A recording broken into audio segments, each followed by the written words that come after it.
Благодаря ви. Добър вечер, уважаеми зрители. Ако телевизията беше билет от лотарията, то вие току-що изтрихте полето с големия джакпот. Защото започва комиците и приятели!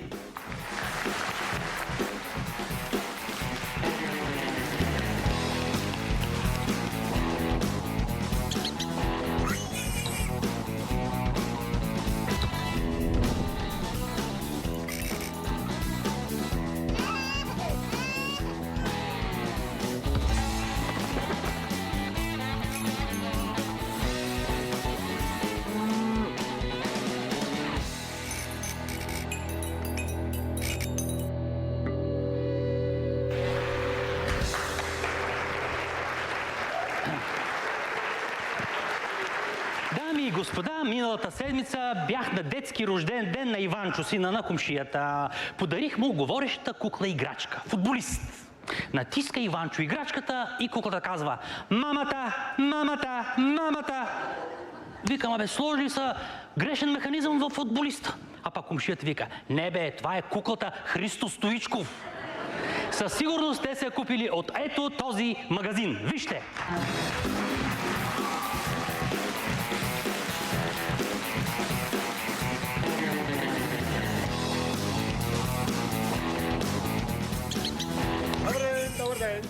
Добър ден, добър ден. Заповядайте. Значи, отвън видяхме, че пише магазин за специални пеещи играчки. Кое па имаме толкова специалното? Ами специалното е, че имаме за всякакви поводи.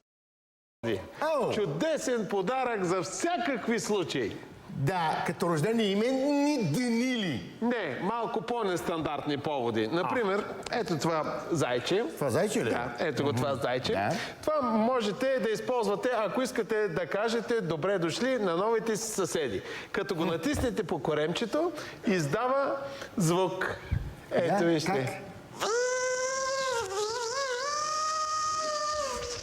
Как? Така. Имаме със звук от флекс и картач. Чудесно. С тези ремонти, дето съм започнал, ще ми трябва играчка, която да издава звук и като трите едновременно. А това сърце за какво е? Това сърченце? Това сърчице. То е едно много нежно. То е за раздяла. Да. Ето, натиснете го тук. Дайте да го натисна. Дайте. Сбагам моя любов, сбагам моя любов. Спри бе! Хубаво е. Ама за моята жена любов е силно определение. Имате ли нещо, Да. с което така индиректно да я намекне, че не я обичам толкова много? Имаме ето това прасенце. Да, в този случай, че искате да я намекнете, че е така дебеличка, нали, келата и са малко в повече. Да. И то ли пее? Да, ето, натиснете го по коремчето. Ето тук, вижте, натиснете. Това има корем, това му е етикетчето. Ето го под етикетчето му е коремчето. Давайте. Големия кораб минава, големия кораб минава. Това аз приме. Да. Свиня така. Това може да свърши работа между другото. Имате ли още нещо в случай, че не схване жена ми намега от първия път нещо друго? Имаме ето тази овчица. Тя е, ако искате да сте малко по-директен. Ето какво пее. Да. Тапа овца, тири-ри-ри-ри-ри-ри. Тапа овца, тири-ри-ри-ри-ри-ри. Била Даже има и движение. Остава се така, тапа овца.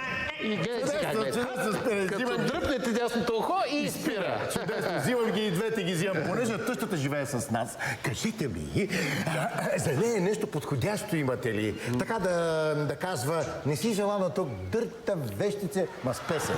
Да, имаме. Ето този чук. Той е специално за тъщи.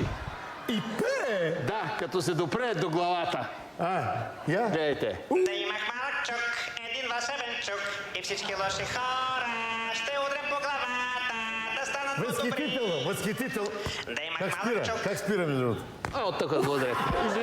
Извинете много, извинете. Добре, възхитително. И него ще го взема. Ма ще го взема вече да не ми го давате, да го удрете по Взимайте го. главата. А силно ли трябва да се удари в главата, за да пее? Не е задължително, но не пречи. Може да сложите метална плочка от тази страна. Добре, благодаря ви. Ами това пистолетче... Какво е това пистолетче?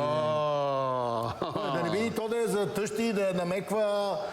100 патрона ще ти вкарам, ако в крачка ти набарям. Не, господин. Това си е Това си е абсолютно истински пистолет за хора, които не разбират от намеци. Да.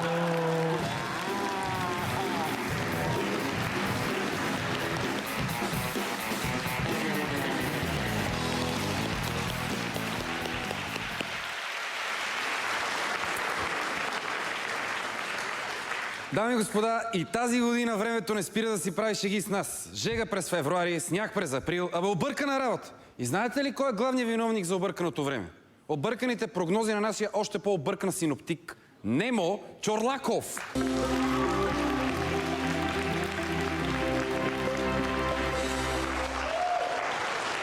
Здравейте, аз съм Немо Чорлаков, вашия слънчев и слънчасъл синоптик. Типично за юни времето ще е като през септември. А септември ще бъде май.